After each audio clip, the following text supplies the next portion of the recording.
মিনিটের মধ্যে একটা ডেলিভারি পাবেন।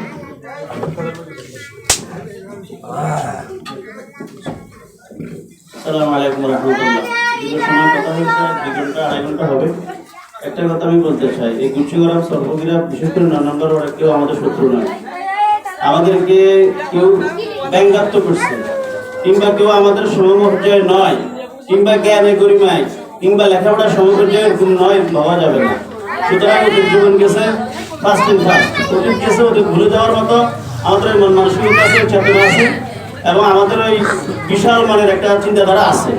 এই জন্য গুচ্ছগ্রামের কিংবা সর্বসুফিয়া কিংবা দিয়ারাবাল্লা, সে আমরা শৈশব থেকে ছোটকাল থেকে লেখাপড়া এখানে করছি। আমাদের অনেক ভাই বন্ধু আমাদেরকে না বুঝে গালি দিচ্ছেন, না বুঝে অগুপ্ত ভাষায় কথা বলছে।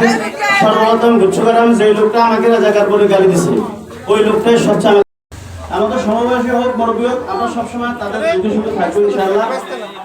যেহেতু মেহমানরা এসেছেন, আসলে আমাদের মন মানসিকতা আছে আরো বড় করা। যদি আপনাদের সহযোগিতা পাই ইনশাআল্লাহ আমরা সামনে দিকে এগিয়ে যাবো ইনশাআল্লাহ। এবং সর্বস্ব সর্বসংস্কৃত হচ্ছে লেখাপড়া ছাড়া কিছুই না। একটা মানুষ লেখাপড়া না থাকলে তার জীবনের 4 পয়সার মূল্য নেই। এটা সব মুসিকুড়ি মিলিয়ন মালিক। সবচেয়ে সুখের খুশির একটা কথা সেটা হচ্ছে এটা, এইখানে অনেক প্রোগ্রাম হয়েছে গুচ্ছগ্রাম, কিন্তু গুচ্ছগ্রামের ছেলে BA pass, MA pass, title pass, কয়টা ছেলে প্রোগ্রাম করছে? কেউ প্রোগ্রাম করতে পারবেন? কিন্তু আলহামদুলিল্লাহ আল্লাহ আমাদেরকে তৌফিক দিয়েছে। গুচ্ছগ্রামের ছেলেরা লেখাপড়া করে আপনাদেরকে ভালো কাজের আহ্বান করতেছে, টাইটেল পাস ছেলে। গুচ্ছগ্রামের ছেলে লেখাপড়া করে আপনাদেরকে ভালো কাজের আহ্বান হচ্ছে অনার্স মাস্টার ছেলে। গুচ্ছগ্রাম থেকে লেখাপড়া করে আজকে আপনাদেরকে আমরা ভালো কথা, অনেক থেকে তিক্ততা লাগবে না, সত্য কথা। একটা কথা বলি, আরেকটা লাস্ট কথা হচ্ছে এটা, আমরা অনেকে মনে করি জামাত পাঞ্জাবে যারা পড়ে, টুপি যারা পড়ে, মাদ্রাসা যারা পড়ে, এরাই মনে যায় জামাত ইসলাম করতে হবে। জামাত ইসলাম এই কথা কাউকে বলে না। জামাত ইসলাম করলে আপনি সরাসরি জান্নাতে যাবেন, এই কথা কাউকে বলে না। শুধু জামাত ইসলাম পথ দেখায়।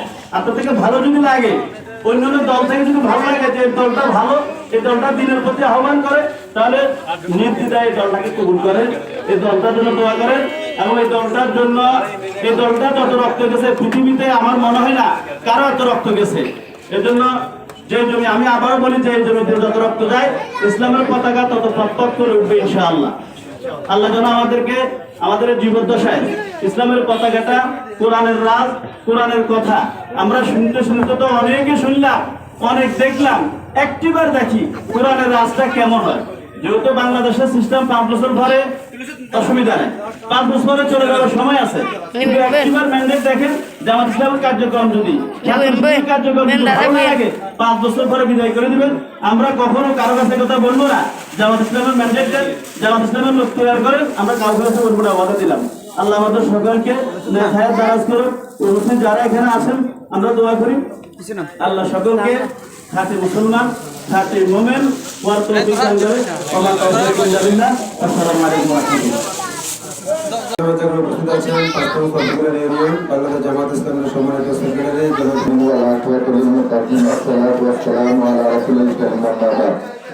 قال الله تعالى في كلام المجيد وفرقان الحميد اقرأ باسم ربك الذي خلق جاء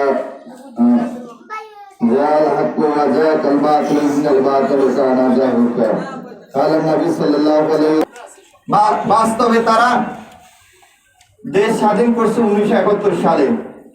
দেশ স্বাধীন করে 72 সংবিধান দিয়ে এ দেশের আলেম ওলামা, আল্লাহ রাসূল সাল্লাল্লাহু আলাইহি সাল্লাম বলেছেন ওয়ারাসাতুল আম্বিয়া, নবীদের ওয়ারিস হচ্ছে এই দেশের আলেম। আমরা আপনাদেরকে ওয়েলকাম জানাই। আর সমাজের যে বিশৃঙ্খলা সৃষ্টি করবেন, রক্তচক্ষু দেখাবেন, তার রক্তচক্ষু ইনশাআল্লাহ এই সমাজের প্রত্যেকটা ব্যক্তিকে নিয়ে তার রক্তচক্ষু পুড়ে ফেলবো ইনশাআল্লাহ। আমি ব্যক্তি হিসাবে মানুষ, আর যখন পরিবারে যে 5 জন থাকে তখন আমি একটা ফ্যামিলি, আর যখন সমাজের শত শত মানুষ থাকে তখন একটা সমাজ, আর এভাবে কয়েকটা সমাজ নিয়ে একটা রাষ্ট্র। মানুষ একজন দেওয়ালের মতো। আমরা যদি সবাই অন্যায়ের বিরুদ্ধে রুখে দাঁড়াই, তাহলে সমাজ থেকে যত মদতি আছে, গাঞ্জাড়ি আছে, জুয়াখোর আছে, নারীখোর আছে, সবগুলো পালাই যেতে বাধ্য। আমি আজকে অনুষ্ঠানের মাধ্যমে বলে দিতে চাই, সমাজে যারা এভাবে আমার সমাজের মধ্যে বিশৃঙ্খলা করবেন, এই অন্যায় কাজগুলো করেন, তারা ভালো হয়ে যান, নইলে আমার এই সমাজ থেকে বাইরে হয়ে যান, মন যেখানে যায় সেখানে বিরোধ করেন। এই বলে আমি আমার কথাগুলো শেষ করলাম। সাংগঠনিকভাবে ইসলামে কাজ করার মতো কোনো সুযোগ নেই। তৎক্ষণিক আমি আমাদের অনেক দায়িত্বশীল ভাই, আমাদের সভাপতি সিফাত ভাই, আমি ওনাকে বলে যে ভাই আপনি একটু এই ইউনিয়নের কথা বলেন, যদি আমরা দায়িত্বটা আমার এলাকাতে দেওয়া হয় তাহলে আমি যতটুকু সম্ভব আমি সাংগঠনিক কাজটা চালিয়ে যাব। তখন থেকে আসলে প্রিয় ভাইদের সাথে আমার সম্পর্ক, এলাকার কোনো সম্পর্ক ছিল না। বিপস্তুতি আসলে নিয়োগ করছি যে আল্লাহ তাআলা যাতে একটা সুযোগ করে দেন এই পুকুরিয়া এলাকাতে সাংগঠনিক ইসলামের কাজটা করার জন্য। আমার মনে হয় আমাদের এই অপবিত্র মুখে আল্লাহ তাআলা কবুল করছেন, এই জন্য আমরা শুকরিয়া জ্ঞাপন করছি। আলহামদুলিল্লাহ আলহামদুলিল্লাহ। আমাদের কাজ করার পর এখন মনে একটা তামান্না 5 আগস্টের পর থেকে সারা দেশে একটা টাইম সাংগঠনিক কাজের জন্য অফিস করা হচ্ছে। তো আগে যদি আমাদের প্রিয় ভাইরা আমাদেরকে অফিস করার জন্য অনুমতি দিয়েছিল, আমাদের ভাই আসলে আমাদের তো লোক সংখ্যা কম, আমাদেরকে জানুয়ারিতে সুযোগ দেন, কিছু লোক নিয়ে তারপর আমরা অফিসটা করবো। অফিস দিলাম বছর মতো বেতন দরকার, তাই অফিস করবো জানেন। তো আলহামদুলিল্লাহ জানুয়ারিতে আমাদের অফিস করার কথা ছিল, আমরা তখন থেকে কাজ করা শুরু করছি। তো পা করে ইনশাআল্লাহ পর্যন্ত আমরা অফিসটা শুরু করছি। আসলে সরাসরি যদি আমরা আমাদের সংগঠনের নাম দিই তাহলে কি আমজনতা কেউ কেউ হয়তো আপনার এটা নেগেটিভ চিন্তা ভাবনা করতে পারে। তবুও যাক আমরা নেগেটিভ চিন্তাগুলো পরোয়া করে দেয়। আমরা নামটা নিয়েছি অনেকের সাথে আলোচনা করে সমাজগুলার পাঠাগার। তো পাঠাগার মানে হচ্ছে তা বুঝেন আসলে যেখানে বসে পড়াশোনা করা হয়। তখন বললাম যে আপনার এগুলো জানার জন্য আমাদেরকে ভর্তি হবে, ভোটার জন্য আমরা একটা পাঠাগার স্থাপন করছি, আপনাদের সবাই দাওয়াত রইল। যেহেতু আমরা জানি যে আমাদের এই ওয়ার্ডে মাশাআল্লাহ বেশ কয়েকজন মাদ্রাসা ব্যবসায়ী কিন্তু আছে, আপনারা জানেন কিনা জানেন না? জানেনই আপনারা? জানলে সরাসরি বলে সত্যের সাক্ষ্য হবে। যে লোক মাদক ব্যবসা করে সে যত অপরাধী, যে খায় সে অপরাধী। আপনি জানার পর যদি আপনি প্রতিবাদ না করেন সে আপনি অপরাধী। এই কথাটা বলার পরে আমি মসজিদ থেকে বের হওয়ার পরে একজন বলতেছে এভাবে সরাসরি মাদকের কথা বলাটা কি উচিত হচ্ছে না? বিভিন্ন মেহমানরা আমাদের এখানে আসছেন, আমাদের মানতে চান না, বিষয়টা বুঝছেন কিনা? এভাবে মাদকের বলার কথা বলে আমাদের মেহমান আছে। যাক, আমরা যেহেতু সমাজের উন্নয়নে কাজ করবো, একটা প্রতিজ্ঞা নিচ্ছি আমরা যেহেতু মাদকের সংস্পর্শে নাই, সুতরাং এই ওয়ার্ডে কেউ মাদক ব্যবসা করতে পারবে না। তারা রাজি আছেন কিনা? এখানে কেউ মাদক ব্যবসা করতে পারবেন কিনা? রাজি আছেন? এখানে কেউ মাদক সামনে কি আমাদের সাথে থানার সাথে পুরো ওয়ার্ডের প্রত্যেক কুমারীগঞ্জের প্রত্যেকটা ইউনিয়নের এই থানার সাথে কথাবার্তা হচ্ছে। ওনারা কমিটি অর্ডার করতেছে থানা থেকে শুরু করে। দয়া করে আপনারাও কিন্তু যা কিছু করছেন একটু সংশোধন হয়ে যান। আমরা এই অসভ্য সমাজকে সভ্য করতে চাই। আমরা রাজি তো ইনশাআল্লাহ? আমরা এই নোংরা সমাজকে আমরা পরিচালনা করতে চাই। প্রিয় উপস্থিতি, আরেকটা কথা যেটা পাঠাগার, আপনারা সেখানে আসবেন। আমরা এখান থেকে পুরানা নাম্বার ওয়ার্ড আমরা প্রত্যেক মাসে কোরআন তালাওয়াতের একটা আয়োজন করবো, আমরা হাদিস পড়ার একটা আয়োজন করবো, আমরা বিভিন্ন মাসলা আয়োজন করবো। তো সবাইকে ধন্যবাদ জানিয়ে আমি আমার সংক্ষিপ্ত আলোচনা এখানে রেখেছি।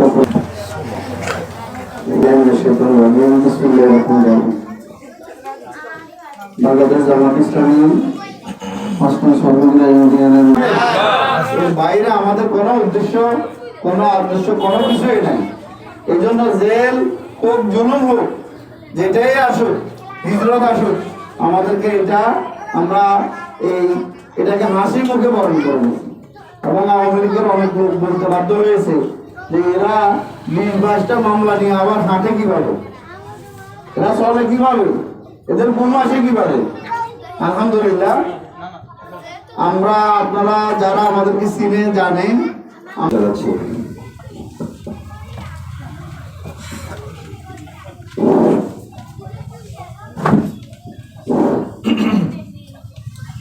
السلام عليكم ورحمة الله وبركاته. الحمد لله رب العالمين والصلاة والسلام على سيد المرسلين وعلى آله وأصحابه أجمعين. বাংলাদেশের মুসলিম মানবতার প্রাণপ্রিয় সংগঠন বাংলাদেশ জামাত ইসলামী চরপুকিরা ইউনিয়ন 9 নং ওয়ার্ডের উদ্যোগে প্রতিষ্ঠিত ইসলামী সমাজ কল্যাণ পরিষদ ও পাঠাগার উদ্বোধনের আজকের এই সুন্দর আয়োজনে উপস্থিত বাংলাদেশ জামাত ইসলামী চরপকিরা ইউনিয়নের সংগ্রামী সেক্রেটারি জনাব হিদায়াতুল্লাহ মিরাজ ভাই, উপস্থিত 9 নং ওয়ার্ডের সম্মানিত কর্মকাণ্ডের কেন্দ্রবিন্দু কাকে বানাই? আল্লাহ তাআলাকে। সুখে দুঃখে শয়নে স্বপনে ভালো মন্দ সকল কিছুতে আমরা কার শুকর গুজার করি? আল্লাহ শুকর গুজার করি। এটা করতে হবে, ঠিক না? করতে হবে। আমাদের পরিচয় আমরা মুসলিম, আমাদের পরিচয় আমরা কি মুসলিম। এই পৃথিবীতে হযরত আদম আলাইহিস সালামের মাধ্যমে মানবের আগমন শুরু হয়েছে। কিয়ামতের মাধ্যমে পৃথিবী ধ্বংস হয়ে যাবে। আদম আলাইহিস সালাম থেকে শুরু করে কিয়ামত পর্যন্ত কত মানুষ আসবে এটার হিসাব আমাদের নাই। তবে যত মানুষই আসবে প্রত্যেক মানুষের প্রধান এবং একমাত্র কর্তব্য হলো কার গোলামি করা? আল্লাহর গোলামি করা, ঠিক না? এটাই তো আমাদের কাজ। আল্লাহ রাব্বুল আলামিন সূরা মুলুকের মধ্যে ইরশাদ করেন, লিয়াবলুয়াকুম আইয়ুকুম আহসানু আমালা, লিয়াবলুয়াকুম আইয়ুকুম আহসানু আমালা। আসলে আমাদের যে জীবন এবং মৃত্যুর মাঝখানে যে সময়টা, এই সময়টা হলো পরীক্ষার জন্য। কিসের পরীক্ষা? আইয়ুকুম আহসানু আমালা। আল্লাহ রাব্বুল আলামিন দেখবেন যে এই দুনিয়াতে আমলের দিক থেকে, আল্লাহর আদেশ এবং নিষেধগুলো মানার দিক থেকে, আল্লাহর দেওয়া ফরজ ওয়াজিব হালাল হারাম এগুলো ঠিকঠাক ভাবে মানার দিক থেকে কে বেশি অগ্রগামী ছিল? তার আমল কত বেশি সুন্দর। শয়তানের কিন্তু আমরা সবাই নিজেদেরকে মুসলিম দাবি করি, ঠিক না? অথচ আল্লাহ রাব্বুল আলামিনের ঘোষণা হলো মুসলিম দাবি করো। দাবি করতে হলে আগে ওদুগুলো ফিসিলমে কাফা, পরিপূর্ণভাবে ইসলামে প্রবেশ করতে হবে। ওয়ালা তাত্তাবিউ খুতুওয়াতি শাইতান, একই সাথে শয়তানের অনুসরণ, শয়তানের অনুকরণ এটা বন্ধ করতে হবে, ঠিক কি না?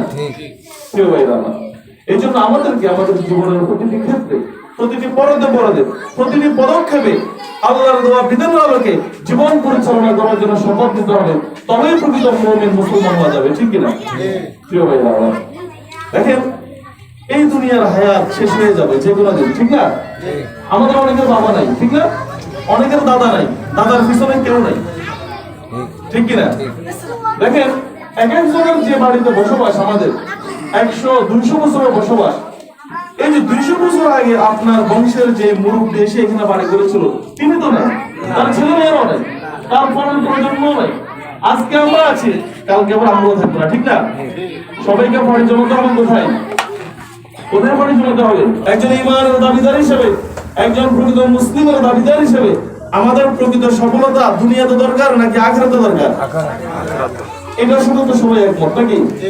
আখিরাতে যদি সফলতা পেতে হয়, আখিরাতের সফলতার দাবি যদি করতে হয়, এই দুনিয়া এবং পরের দুনিয়া, অর্থাৎ দুনিয়া এবং আখিরাতের মালিক যিনি, তার গোলামি করব নাকি দুনিয়ার মানব রচিত মতবাদের গোলামি করব? কার গোলামি করতে হবে? আল্লাহর গোলামি করতে হবে। আল্লাহর গোলামি মসজিদে না গিয়ে কি হবে? মসজিদে না গেলে কি আল্লাহর গোলামি হবে? কোরআনের সাথে সম্পর্ক না রাখলে কি আল্লাহর গোলামি হবে? নবীর আদর্শের সাথে সম্পর্ক না রাখলে কি আল্লাহর গোলামি হবে? নবীওয়ালা মানুষ যারা, সমাজের মধ্যে ন্যায় এবং ইনসাফ প্রতিষ্ঠার লোক যারা, নামাজ প্রতিষ্ঠার লোক যারা, সমাজের মধ্যে সততা প্রতিষ্ঠার লোক যারা, আপনি যদি তাদের সাথে সম্পর্ক না রাখে, বেনামাজি, সুদখোর, ঘুষখোর, মন্দ মানুষ যারা, সমাজের মধ্যে মন্দ মানুষ যারা, তাদের সাথে সম্পর্ক রাখলে কি আল্লাহর গোলামি হবে? না।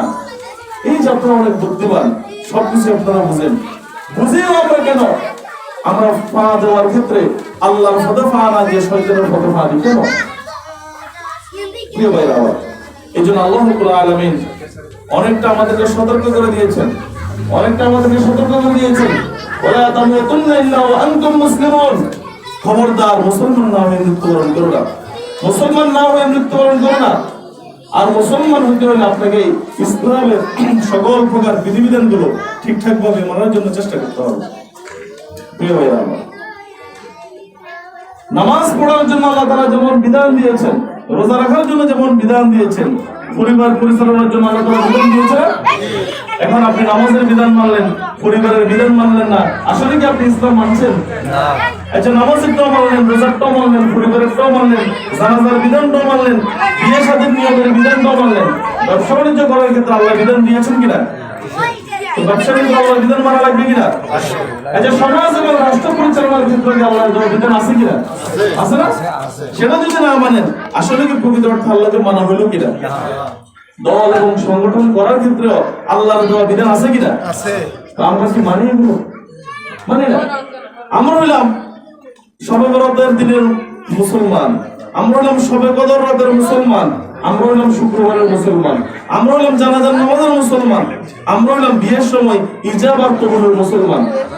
আপনি বলেন মুসলমানদের এই 2-4টা আনুষ্ঠানিক কর্মকাণ্ড করে কি পরকালে কি আসলে নাজাত পাওয়া যাবে? না। পরকালে নাজাত যদি করতে হয় মাথার তালু থেকে পায়ের তালু পর্যন্ত আপাদা মস্তক পুরো দেহকে কি দিয়ে সাজাতে হবে? ইসলাম দিয়ে সাজাতে হবে, ঠিক কিনা? আপনার আমার জীবনের যা কিছু আছে সকল কিছুতেই ইসলামকে নিয়ে আসতে হবে, পারবেন ইনশাআল্লাহ। এই বাংলাদেশ জামাত ইসলামী 12টি উপমহাদেশে 1941 সালে প্রতিষ্ঠা লাভ করেছে। অসংখ্য রাজনৈতিক দলের নাম শুনেছেন আপনারা। বাংলাদেশ জামাত ইসলামী সে রাজনৈতিক দলগুলোর মতো নয়। পড়তে পারে তাদেরকে নিয়ে এসে নিজেরা একটু আলাপ আলোচনা করবেন। মাঝে মাঝে এখানে বিভিন্ন ছোটখাটো প্রোগ্রাম হবে, সেগুলোতে বসবেন ইনশাআল্লাহ। অন্য রাজনৈতিক দলগুলোর মধ্যে যে গুতাগুতি, অন্য দলের সমালোচনা, গীবত, পরনিন্দা, কিভাবে কে কোন জায়গায় লুটপাট করবে, এগুলো আমাদের পাঠাগার হবে। আমাদের এই পাঠাগারে ইমানকে সতেজ করার বয়ান দেওয়া হবে, মুসলিম চেতনাকে জাগ্রত করার বয়ান দেওয়া হবে, দুনিয়ায় কিভাবে শান্তি পাবো, পরকালে কিভাবে মুক্তি পাবো, সেই শিক্ষাগুলো এই পাঠাগারে দেওয়া হবে। আল্লাহ রাব্বুল আলামিন আমাদের এই পাঠাগারকে কবুল করুন, সকলে পড়ি আমিন। এবং এই 9 নং ওয়ার্ডের সকল বাসিন্দাদের মধ্যে ইসলামী চেতনা জাগ্রত হয়ে আগামী দিনে একটি সুন্দর সামাজিক পরিবেশ যেন, ইসলামী পরিবেশ যেন এই সমাজে এই 9 নং ওয়ার্ডে কায়েম হতে পারে, সেজন্য আপনারা প্রত্যেকে কাঁধে কাজ মিলিয়ে ইসলামের পক্ষে কাজ করবেন। আপনাদের সবাইকে ধন্যবাদ জানাচ্ছি। আসসালামু আলাইকুম রাহমাতুল্লাহ। على سيدنا محمد وآله وصحبه وبارك وسلم. بلغ العلا بكماله كشف الدجى بجماله. حسنت النبي وصحبه صلوا عليه وآله اللهم آمين. ربنا ظلمنا أنفسنا وإن لم تغفر لنا وترحمنا لنكونن من الخاسرين. ربنا فاغفر لنا ذنوبنا وكفر عنا سيئاتنا وتوفنا مع الأبرار. اللهم اهدنا الصراط المستقيم، ثبت قدمنا على دينك الإسلام. اللهم يا هنان يا منان يا ديان يا سبحان رب العالمين. আমরা তোমার কতিপয় গুনাহগার বান্দা, আসর থেকে অদ্যাবধি পর্যন্ত ইসলামের দাওয়াত